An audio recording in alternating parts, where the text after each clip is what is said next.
প্রিয় দর্শক শ্রোতা, আপনারা দেখতে পাচ্ছেন যে সংযুক্ত আরব আমিরাতে বৈষম্যবিরোধী ছাত্র আন্দোলনের একাত্মতা প্রকাশ করে যারা কারা নির্যাতিত হয়ে দেশে এসেছেন তারা আজকে প্রধান উপদেষ্টা বাসভবনের সামনে ঘেরাও করেছে তাদের কিছু দাবি নিয়ে।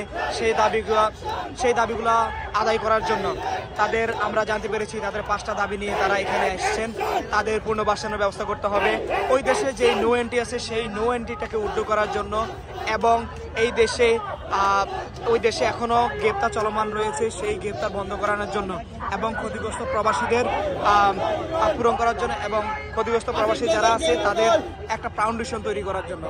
আপনারা জানেন যে যখন এই দেশে 5 আগস্টের সময় আন্দোলন হয়েছিল, সেই আন্দোলনে সংযুক্ত আরব আমিরাত সহ আরো বিভিন্ন দেশ থেকে এখানকার প্রবাসীরা আন্দোলন করেছিল। সেই আন্দোলন করেই কিন্তু তারা দেশে এসেছেন। আসার পরে অনেকে অসুস্থ হয়ে পড়েছেন। তারা এখন তাদের দাবি নিয়ে আজকে প্রধান উপদেষ্টার বাসভবনে এসেছেন প্রধান উপদেষ্টার সাথে দেখা করার জন্য।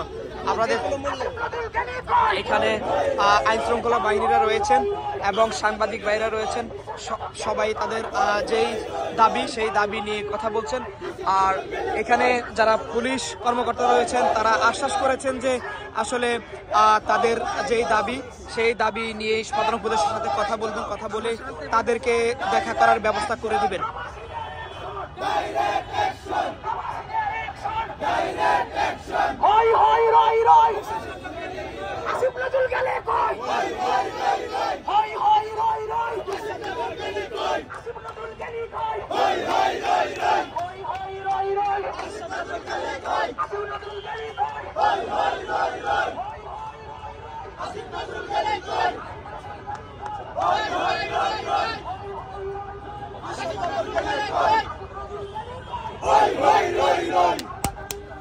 মানতে হবে, মানতে হবে, মানতে হবে, মানতে হবে।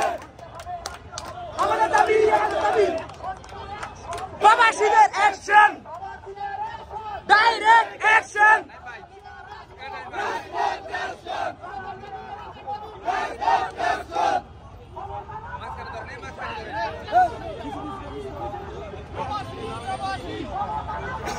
প্রবাসী প্রবাসী ক্ষমতা না প্রবাসী।